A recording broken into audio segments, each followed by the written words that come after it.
여러분 교재 가지고 한 타임만 딱 더 하죠. 그죠? 교재 한번 보자.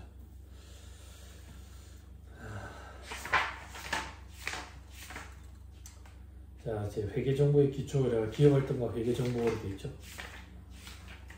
그죠?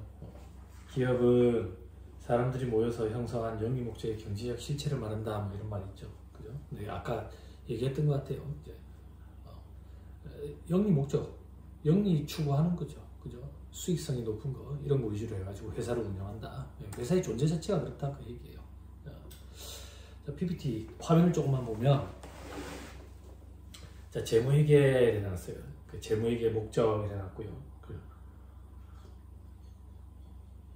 경제 실체, 이 재무 상태 및 영업활동 성과를 보여주는 재무제표에 초점을 맞추고 있는 회계 영역이라 재무회계에 되어 있는데, 이건 뭐 견해 차이가 서로 좀 생길 수도 있어요. 저는 일반적으로 강의를 할 때 재무회계라고 얘기하는 거는 우리 흔히 말하는 회계 원리 공부하고, 그리고 중급 회계 영역 공부하고, 그리고 고급 회계 영역 공부하고, 그럼 이 재무회계에 반대되는 개념이 이제 원가 관리회계라고 표현하는 거.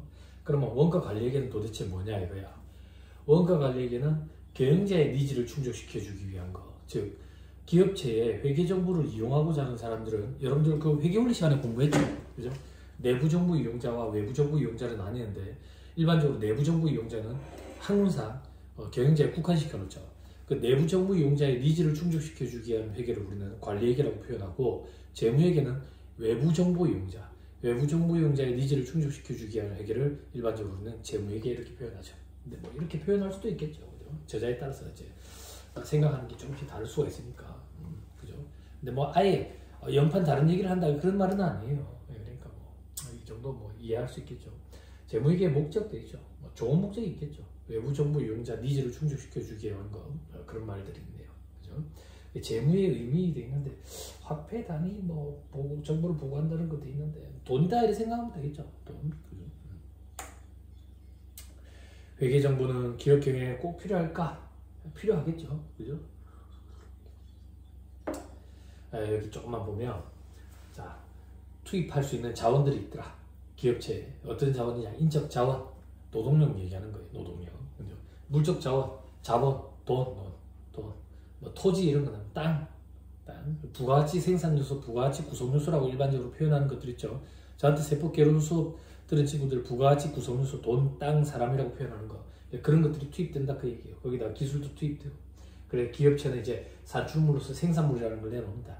이걸 이제 돈 받고 파는 거죠, 그죠? 재화가 될 수도 있고, 용역 기업 업체, 서비스 업체인 경우는 용역이 이제 산출물일 수도 있다, 그죠? 이걸 가지고 재화 용역의 시장, 소비자에게 공급을 한다, 그죠? 뭐 그런 걸 이제 도식화 시켜 놓은 거예요, 그죠? 그럼 시장은 자본 시장이 있고, 노동 시장이 있고, 원자재 생산 시장이 있다. 그게 무슨 말인데, 기업체 입장에서는 자본 시장에서 돈을 구해와야 되겠죠, 그죠? 그러면 우리한테 돈을 대주는 사람은 투자자 아니면 채권자일 거다, 그 얘기. 돈 빌려주는 사람은 채권자, 주식 투자하는 사람 투자자, 금융기관 돈 빌려준대 채권자, 그죠? 우리가 이제 돈 빌려오고 돈을 갚고 이런 활동들을 일반적으로 재무활동 이렇게 표현해요. 그리고 노동시장에서 종업원, 노동조합도 있죠. 인건비 지출한 거, 이런 건 영업활동 이렇게 얘기를 해요. 그리고 원자재 생산설비 시장, 투자활동이라 되어 있는데, 이건 견해 차이가 조금 생길 수가 있는데, 원자재를 구입하고 이런 것도 우리는 일반적으로 영업활동으로 많이 분류를 합니다. 여기 밑에 원자재가 있지만, 투자활동이라 그러면은 일반적으로 이제 생산설비, 기계장치를 사왔다든지, 혹은 기계장치 다 쓰고 나서 돈 받고 팔았다든지, 영업에 사용하는 자동차 이런 걸 사왔다든지, 혹은 건물을 지었다든지, 건물을 팔았다든지, 이런 것들이 투자활동에 들어가는 거예요. 투자활동. 그럼 여기서 말하는 영업활동, 투자활동, 재무활동, 이건 어떤 기준이냐면, 이성희 교수님께 중급에게 여기도 아마 상하로 나눠가지고 아마 진행이 안 되겠어요. 이 현금흐름표 파트 공부한 친구들이 있는지 모르겠어요. 현금흐름표 파트에 보면 우리는 기업체에서 현금 흐름을 영업활동과 투자활동, 재무활동에서 발생한 현금 유입과 유출로 구분해가지고 기재하도록 돼 있어요. 그 활동이다라고 생각을 하면 돼요. 그럼 영업활동은 뭐냐? 장사해가지고 돈 벌고, 장사하기 위해서 자재 사옥을 하면서 돈 나간 거, 직원들 인건비 주면서 돈 나간 거, 그리고 이제 판관비로 돈 나간 거, 이런 것들을 얘기하는 거예요.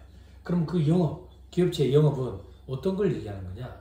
정관상 목적 사업을 얘기한다. 이렇게 생각하면 돼요. 그리고 재무활동은 아까 얘기한 것처럼 돈 어디서 조달해 왔느냐, 얼마를 갚았느냐 이런 거. 투자활동은 기계장치라든지 건물, 토지 이런 거 사는데 얼마 들었느냐, 팔아가지고 돈이 얼마 들어왔느냐, 그런 것들을 얘기한다. 그런 것들을. 자, 이런 얘기를 이 책의 저자는 왜 앞에서 하고 있냐면 이런 얘기를 토대로 현금의 유출입이 기업체 입장에서는 굉장히 중요하다라는 걸 부각시키기 위해서 서두에 이런 얘기를 하고 있는 것 같더라고요. 책을 보니까. 자, 현금 흐름에 대한 중요성이 대두된 건 제 기억으로는 한 2007년 제가 기업체에 취직을 해가지고 이제 입사해가지고 일을 시작했을 때, 이럴 때 흑자도산하는 회사들이 많았어요. 이 흑자도산이 어떤 개념이냐면 장사가 잘 되는데 현금 회수가 안 되는 거지. 현금 회수가 안 돼가지고 이제 망하는 거야. 현금 회수가 왜 안 되는데? 돈을 안 주는 거죠. 돈을 안 주는데 물건을 왜 팔았는데? 외상으로 판 거야. 신용으로. 그런데 업체에서 돈을 안 주니까 나는 그 업체에 물건 팔기 위해서 만든 물건, 그 원자재 사와가지고 그 대금을 지급을 해야 되거든. 이게 연쇄적으로 다 같이 망하는 거지. 그래서 흑자도산이 생기기 시작하면서 기업체의 현금 유출입, 현금 유입과 현금 유출, 이걸 하나의 전략 차원까지 끌어올려가지고 굉장히 중요성이 많이 대두되던 그런 시기가 있었다. 뭐 지금도 물론 그렇지만, 근데 최근 들어가지고는 현금의 개념이 많이 이렇게 없어지고 있어요. 제가 지난주에 대학원 강의에서도 얘기를 했었는데 지갑에 현금 안 들고 다니거든요, 요즘에. 아무튼 이 책의 저자는 그걸로 이제 제 포문을 열었다, 시작을. 그래서 기업 활동에서 회계 정보는 이렇게 다양한 회계 정보들이 있다. 그런 얘기를 하려고 도식화시켜 놓은 것 같아요. 이 책의 요약본입니다. 이거는 이 책의 요약본이다 이렇게 생각하면 돼요. 이것도 필요하면 올려놓을게요. 자, 기업의 이해관계자 돼 있죠. 그죠? 자원의 수혜자가 있고, 가치 창출자가 있고, 정보 제공자가 있구나. 그럴듯합니다. 그럴듯하지만 그냥 세상 살아가는 얘기를 풀어 써가는 게 회계이기 때문에 용어만 여러분들이 생소할 뿐이지 들어보면 다 그 얘기가 그 얘기예요. 자원 제공자, 기타 자원 제공자, 이게 도대체 무슨 말인데? 돈 대주는 사람이 누구냐 이거예요. 돈 대주는 사람이. 그래서 소유주, 기업체를 운영하는 지 입장에서 지 돈을 사재를 출연해가지고 이제 장사를 시작하는 경우도 있을 거고, 아니면 돈을 빌려와서 뭐 채권자들이 있을 거고, 채권자들이. 기타 자원 제공자는 뭐냐? 돈 되는 거 말고 다른 거 대주는 사람들, 노동력을 대주는 사람들, 종업원들, 그리고 원자재 납품업자, 이런 사람들. 가치 창출자도 있죠. 가치 창출자, 대가 수령자 돼 있는, 그죠? 소유주, 이익이라는 가치를 창출하게 된다. 채권자, 이자라는 가치를 창출한다. 채권자 입장에서 이자는 자기 입장에서 또 이익이죠, 그죠? 종업원, 인건비라는 가치를 창출한다. 종업원 입장에서 인건비가 자기가 남긴 이익이겠죠. 납품업자, 납품 대가, 그러면 비용 지출한 거 남으면 이제 이익이 창출이 되겠죠. 정부 세금, 정부 입장에서 이익이죠. 결국에 가치라는 것은 이익을 창출한다 그 얘기예요. 기업체가 존재하는 이유는 이윤 창출이라고. 이윤 창출. 그런 얘기를 자꾸 이렇게 반복해서 하고 있더라. 그럼 정보 제공자, 정보 수요자, 그죠? 누구냐 이거야? 회사지, 기업체. 정보 수요자는요? 기업체도 정부의 또 수요자가 되는 거야. 정보를 제공도 하지만 수요를 한다, 필요로도 한다, 그죠? 그리고 우리가 지금 재무회계에 국한시켜서 얘기를 하면 기업체 외부에 있는 정보 이용자들, 어떤 사람들이 있겠어요? 정부도 있겠죠, 그죠? 그리고 금융기관도 있을 수도 있고, 채권자들도, 투자자들, 그죠? 다양한 외부 정보 이용자들이 있겠죠, 그죠? 자, 기업의 경영활동 및 경영관리란 무엇일까? 됐죠. 재무활동, 투자활동, 영업활동, 눈으로 한번 보세요. 현금흐름표에서 이렇게 활동을 세 가지로 구분해가지고 현금의 유출입을 기재하도록 하고 있더라. 현금흐름표는 이제 외부감사 대상업체인 경우에는 작성을 해가지고 국세청에 보고까지 이루어져야 돼요. 경영관리, 경영자가 행하는 일련의 의사결정 행위와 노력이 되죠. 경영자가 관리하는 게 경영관리겠죠. 그리고 뭐 경영관리의 순환, 플랜 C 이런 거 많이 보셨죠, 여러분들? 경영 몰론 시간에 아마 제일 처음에 배웠을 것 같아요. 그래서 여기는 뭐 액트까지 집어넣어 실행까지 하는 거예요. 그죠? 두도 실행인데, 그죠? 여기는 액트를 이제 개선하는 거에 국한을 시켜놨네. 이렇게 순환이 이루어진다, 선순환이 이루어지도록 이렇게 피드백을 갖는다라는 걸 표현하기 위해서 한 것 같아요. 그죠? 그리고 뭐 MBO를 가지고 목표 관리를 되어 있죠. 그죠? 목표 관리라는 얘기 들어봤죠? 종업원들에게 인센티브를 제공을 하고 회사가 가고자 하는 방향에 대해서 교육을 시키고, 그래서 회사가 가고자 하는 방향, 종업원이 개인적으로 성장하고자 하는 방향을 하나로 일치시켜가지고, 그죠? 목표를 일치시켜가지고 같이 성장을 하자, 노력하자, 뭐 그런 게 이제 목표 관리의 개념 아니겠어요? 그죠? 자, 그리고 경영 관리의 구조로 되어 있죠. 경영 관리 구조, 뭐 전략을 수립하고 구매, 생산 관리, 마케팅 관리 어쩌고 저쩌고 막 이렇게 되어 있는데 회계 정보를 밑에 깔아놨죠. 그죠? 이 책의 저자가 이런 도식화된 그림을 통해 가지고 하고자 하는 얘기는 이거다 그 얘기예요. 회계 정보가 경영 관리의 주춧돌 역할을 한다. 주춧돌 역할을 한다. 그러니까 회계 정보를 토대로 이런 것들이 시행이 되고 가능할 수가 있다. 라는 표현을 하고 싶었던 것 같아요. 그래서 회계 정보, 회계가 모든 기업체가 이윤을 추구하기 위한 근본적인 그 목적을 달성하기 위한 주춧돌, 기초가 된다. 그런 얘기를 하고 있습니다. 자, 국제회계 기준이란 무엇일까 됐죠. 그죠? 국제회계 기준 얘기를 또 조금 해볼게요. 이거 뭐 어려운 말들 많은데 신경 쓸 필요 없고 제 얘기 조금만 들어보세요. 회계 기준이라는 게 있어요. 회계 기준. 회계 기준이 어떤 개념이냐면 이렇게 생각하면 돼요. 우리 아까 재무회계는 다양한 외부 정보 이용자가 있댔지, 그죠? 앵글에 제가 안 보여도 되겠죠? 그죠? 여러분들 화면 보라고. 다양한 외부 정보 이용자들이 있는데,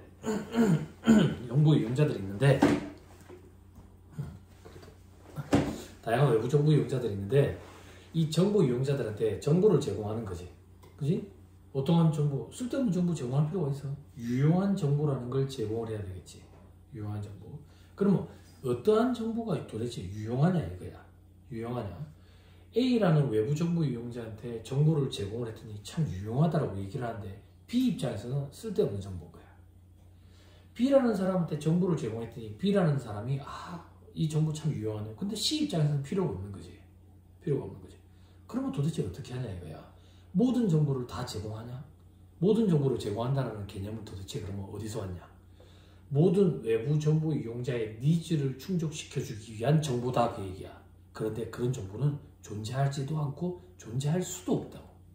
어떻게 다양한 외부 정보 이용자의 모든 니즈를 충족시켜줄 수가 있겠어? 그런 일은 존재할 수도 없고 존재하지도 않는다고. 됐죠? 그러면 요 정도 선을 딱 그어가지고 요 정도는 제공을 하자.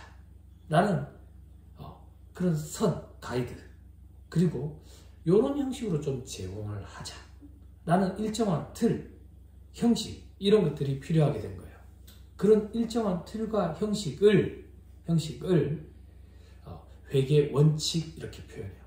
회계 원칙. 그래서 일반적으로 인정된 회계 원칙 Generally Accepted Accounting Principle 이래서 GAAP, GAAP, GAAP 이렇게 불러요. 그러면 우리나라에서 사용하는 회계 원칙은 K자를 붙여서 K-GAAP 이렇게 부릅니다. K-GAAP. 미국은 뭐 US GAAP 이런 식이에요.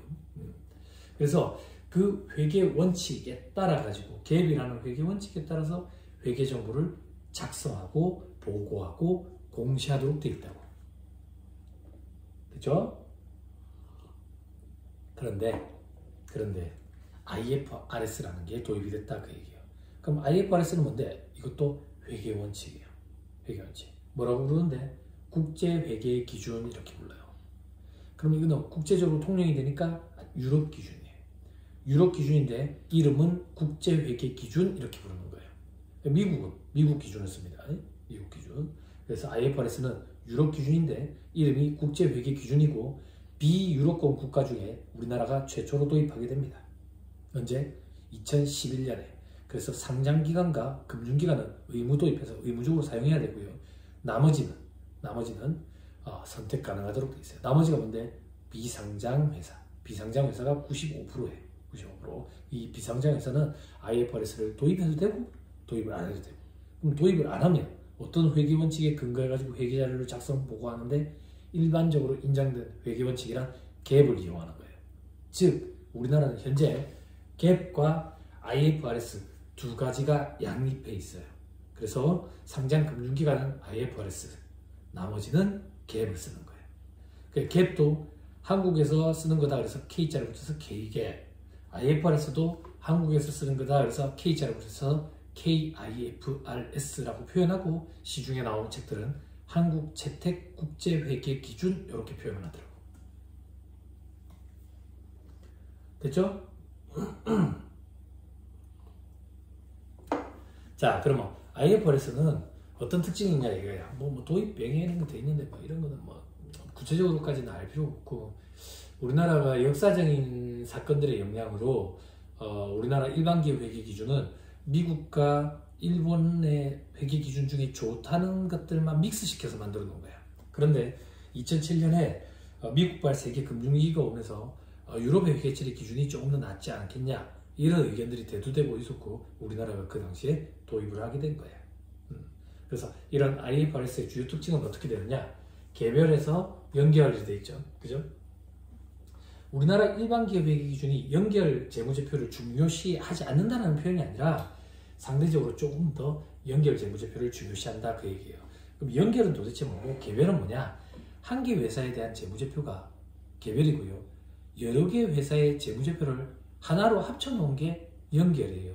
그러면 여러 개 회사의 재무제표를 뭐 한다고? 하나로 합쳐놓는데 안 한다는 사람들, 금호아시아나 이 계열사들은 금호아시아나 그룹이라는 전체 하나로 똘똘 뭉친 회사의 일부분이다 그 얘기야. 그러면 회계 혹은 세법도 입장이 같아요. 회계 혹은 세법에서는 너희는 실질적으로 각각 별개가 아니라 한 덩어리 아이가. 한 덩어리. 그러면 한 덩어리라고 보고 재무제표를 좀 작성해야 되는 거 아이가? 그렇게 작성을 한 게 연결 재무제표예요. 연결. 세법에도 연결이라는 게 있어요. 아무튼 한 덩어리라고 보고 작성한 거. 그게 연결이다. 그걸 굉장히 중시한다. 이렇게 생각하면 좋을 것 같아요. 그리고 단기순손익, 포괄손익 공식돼 있죠. 그죠? 이건 어떤 개념이냐면 손익계산서가 아니라 포괄손익계산서 이렇게 표현해요. 나중에 나오겠지만. 그럼 포괄손익계산서는 뭔데? 단기순이익까지는 우리가 일반적으로 실현된 손익을 나타내요. 그런데 미실현된 손익까지 같이 나타내는 게 포괄손익계산서고 그 미실현된 손익을 우리는 기타 포괄손익 이렇게 표현해요. 그럼 실현이 안 된 손익 이게 도대체 어떤 거냐 이거예요. 예를 들어서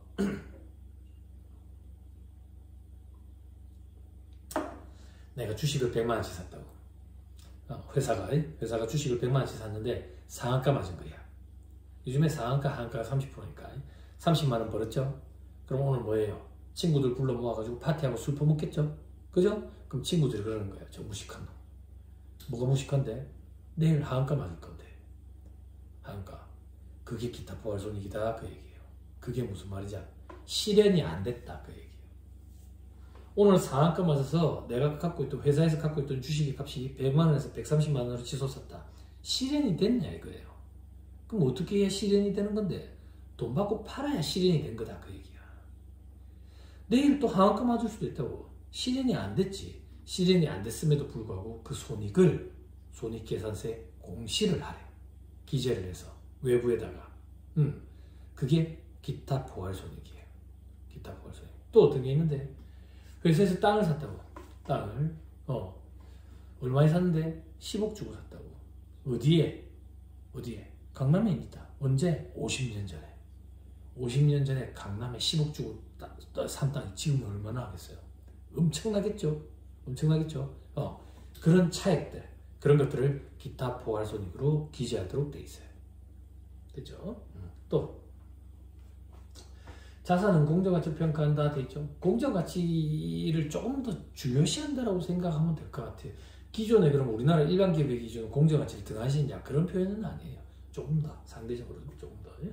그리고 뭐 구체적인 회계 처리, 뭐 원칙과 같은 방법론 강조 이렇게 돼 있죠. 그죠? 자, 요거는 우리나라 일반 기업 회계 기준은 규칙주의라고 표현하고 국제 회계 기준은 원칙주의라고 표현해요. 원칙 위주로만 얘기하고 세부적인 상황에 대해서는 언급을 안 하는 거예요. 언급을. 그래서 현업에서 일을 할 때 조금 갑갑함을 많이 느끼죠. 모호하고, 조문 자체도 모호하고, 기준서도. 근데 우리나라 일반 기업 회계 기준은 상대적으로 세부적으로 다 일일이 열거가 되어 있기 때문에 일을 할 때 조금 더 수월한 면이 있죠. 그런 걸 규칙주의라고 표현하고 국제 회계 기준은 원칙주의에 입각해 있다. 이렇게 표현을 합니다. 자, 그리고 공시정보의 속성, 뭐 재무적 정보, 비재무, 우리나라는 저기 일반 기업 회계 기준도 비재무적 정보도 공시를 합니다. 주석과 주기와 주석 이런 데. 그 밑에 IFRS의 도입 역량도 있죠. 그죠? 연결범위와 지배회사의 책임 확대, 연결 재무제표를 작성해야 되니까 책임이 좀 더 커지겠죠. 그런 것들이 있다더라. 그리고 뭐 유럽, 미국, 한국 이래가 돼 있는데 한국은 2011년부터 상장기간, 그리고 금융기관도 일괄 적용하도록 돼 있어요. 의무예요, 의무. 되죠? 미국은 2007년이 웬 말이에요. 지금 2025년인데 미국은 미국 회계 기준 씁니다. 중국도 중국 회계 기준을 쓰는데 말은 국제 회계 기준이라고 표현을 하더라고요. 그리고 일본은 일본 회계 기준을 씁니다. 우리나라가 제가 알기로는 비유럽권 국가 중에 최초로 IFRS를 도입한 거예요. 자, 그렇게 국제 회계 기준의 특징이 돼 있죠. 아까 얘기했던 것처럼 원칙주의, 전문가의 판단 중시돼 있죠. 그죠? 자, 이건 무슨 말인데 워낙 모호하게 돼 있으니까 실무진들이 일을 할 때 어떻게 해야 될지 모르겠는 거야. 그래서 기준서에 보면 전문가의 판단이 필요할 때는 자문을 받도록 하도록 돼 있다고. 그럼 저도 전문가잖아. 왜 저한테 전화가지고 이거 어떻게 해야 되냐고. 국제 기준서를 보니까 알아서 잘하라고 돼 있네요. 그죠? 그게 모호하다고. 그러면 현업에서 일은 어떻게 이루어지는데 카더라인데 삼성이 이렇게 하더라 그러면 이제 따라가는 경향이 있는 것 같더라고요. 이게 확실히 선두 기업이죠. 자, 그리고 연결 재무제표 중심의 회계 기준 아까 얘기했고요. 공시 강화, 공정가치 회계 확대 적용, 공정가치를 중요시하지 않는 게 아닌데 조금 더 확대 적용을 한다더라. 자, 뭐 도입 영향도 있는데 뭐 여러 가지 영향들이 있었겠죠. 그죠? 2025년인데 무슨. 자, 하나만 조금 더 볼까요? 시간이 요즘 되니까.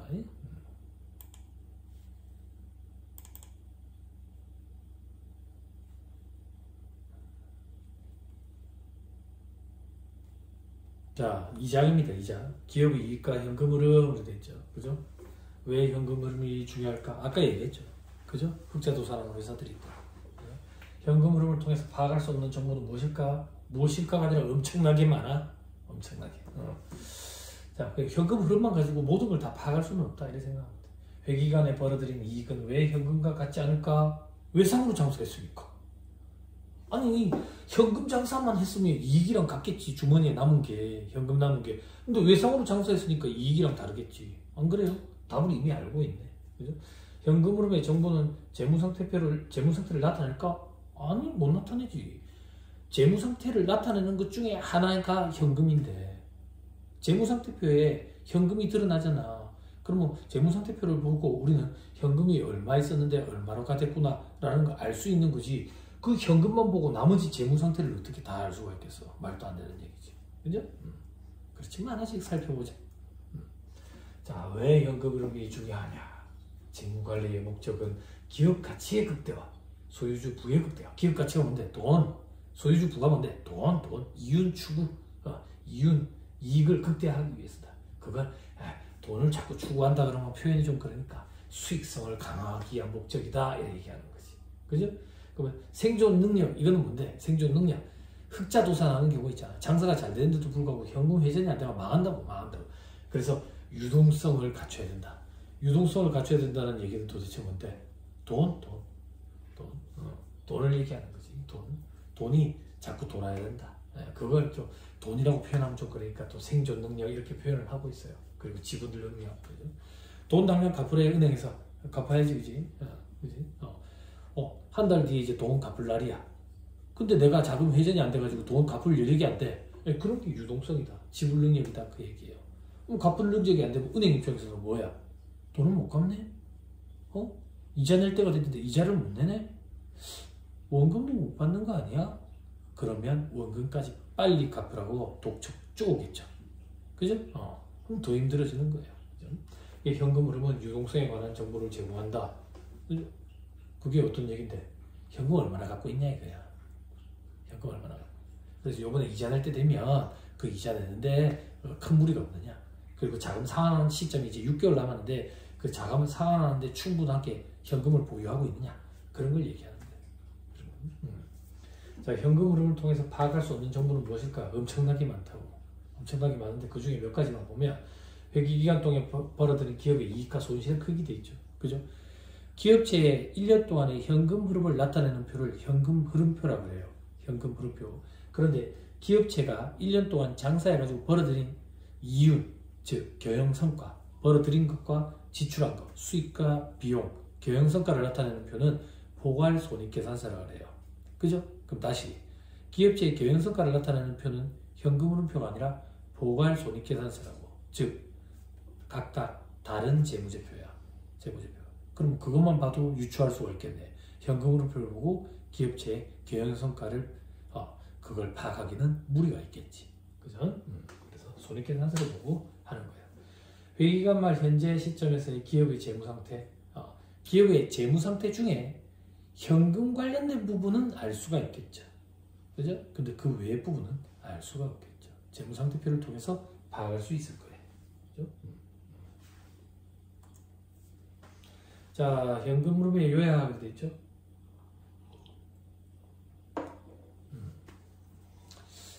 현금 흐름표가 이렇게 생기진 않았지만 회계 공부를 한 친구들은 들어봤을 거예요. 현금 흐름표 작성 방법 중에 영업활동에서 창출된 현금은 직접법과 간접법 중에 선택 적용할 수 있도록 되어 있거든. 선택 적용할 수 있도록 되어 있다고. 그런데 이거는 직접법에 조금 더 가깝다. 이렇게 생각하면 될 것 같아. 이렇게 생각하면. 아무튼 간에 초심자들은 그냥 현금 들어온 거, 나간 거 어떻게 기재했는지 한번 살펴보자. 매출로 인한 현금 유입되죠. 물건 판 거야. 물건 팔았는데 현금으로 받았어. 그 현금이 요만큼 들어왔다 그 얘기야. 10225000만큼. 됐죠? 그러면 이 현금 유입의 10225000이 올해 매출액이냐? 아니, 그건 모를 일이지. 왜? 돈 들어온 게 이거란 얘기지. 외상으로 파는 것도 있을 거 아니야. 외상 매출도 있을 거 아니야. 그 외상 매출은 여기 안 드러난다고. 또 어떤 거? 작년에 외상으로 팔아서 올해 돈 받은 게 있을 수도 있겠지. 그게 여기에 포함이 돼 있을 수도 있잖아. 그지? 그래서 이 자료를 가지고 올해 매출액이라는 숫자를 뽑아내는 건 힘들다. 힘들다. 그럼 어디를 봐야 되는데? 경영성과를 나타내는 손익계산서를 살펴봐야 된다. 그죠? 자, 그 밑에 판매된 제품의 제조를 위해서 사용된 현금 지출액도 있죠. 그죠? 요건 무슨 말인데? 제조원가 얘기하는 거예요. 우리 회사가 저거래. 제조회사래. 제조회사. 그러면 원재료라든지 이런 걸 사가지고 물건을 만들 거 아니야. 그지? 그럼 거기에 또 이제 인건비도 나간 것도 있겠네. 직원들 월급 나간 거. 그 원재료 사올 때 매입 비용으로 돈 나간 것도 있겠네. 그지? 그리고 불 꺼놔놓고 일을 할 수는 없잖아요. 그 전기세 나간 것도 있을 거고. 저기 공장 건물을 임차해가지고 쓰고 있어. 그러면 여기 임차료 나간 것도 있을 거고. 그지? 물 써가지고 수도세 나간 것도 있을 거고. 그런 것들. 그래가지고 현금이 지출된 거. 그럼 그 비용 전체를 이걸 보고 알 수 있겠네. 아니, 모르지. 왜? 외상으로 한 것도 있을 거 아니야. 외상으로. 현금이 나간 거. 현금으로 준 것만 딱 보자고 얘기야. 그럼 왜 자꾸 현금 합니까? 현금이 아까 지불 능력, 생존 능력, 유동성을 파악하는데 도움이 된다면서. 그래서 살펴보는 거다 그 얘기예요. 자, 그 다음 영업활동을 위한 각종 현금 지출액, 그거 말고도 현금 나온 거 이런 것들. 자, 그리고 장단기 어음에 대한 이자 지급액, 이자 지급한 거. 그러면 이자를 총 98333 발생했느냐? 이자 발생한 것과 이자 지급한 건 달라. 이자가 발생을 했는데 아직 지급을 안 한 게 있을 수도 있겠지. 그건 여기 안 나타나네. 그죠? 요거는 실질적으로 돈으로 이자를 준 것만 여기에 나타났네. 그죠? 즉 미지급 이자는 안 들어갔다 그 얘기야. 자, 그다음 법인세 비용도 있죠. 법인세 비용은 국가에 세금 낸 거. 한 해 동안 장사하고 나서 세금 얼마 냈는데 세금 490869. 그러면 이 490860이라는 숫자가 올해 법인세자? 아니거든. 왜 아닌데요? 미리 내놓은 중간 연합세 이런 게 있을 수도 있다고. 요번에 실질적으로 현금으로 나간 게 490833이라는 얘기지 올해 법인세를 얘기하는 건 아니라고. 됐죠? 됐습니다.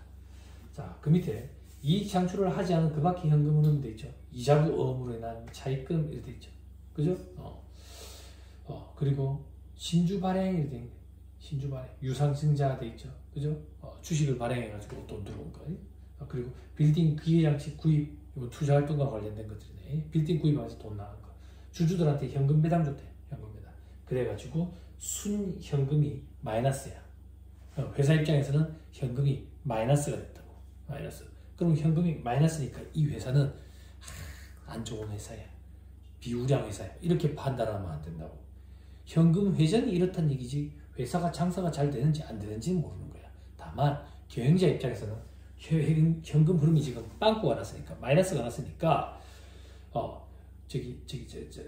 금융기관의 차입금이라든지 이런 그 상환과 관련된 문제에 있어서 고려를 해야 되겠지. 혹은 마이너스가 나지 않도록 대출을 어느 시점에 조금 이렇게 해야 되겠구나 라는 작은 조달 계획을 좀 세우든지 그런 일들이 벌어져야 되겠죠. 그죠? 아무튼 이런 걸 현금 흐름표라고 그러는데 현금 흐름표는 기업체의 경영 성과와는 무관하다. 기업체의 경영 성과를 나타내주는 표는 손익계산서라고 그런다. 자, 이 정도 하자. 이 정도 하고 다음 시간은 대면 강의로 얼굴 보고 그렇게 수업을 진행하도록 하겠습니다. 강의 듣느라 고생 많았습니다. 수고하셨습니다.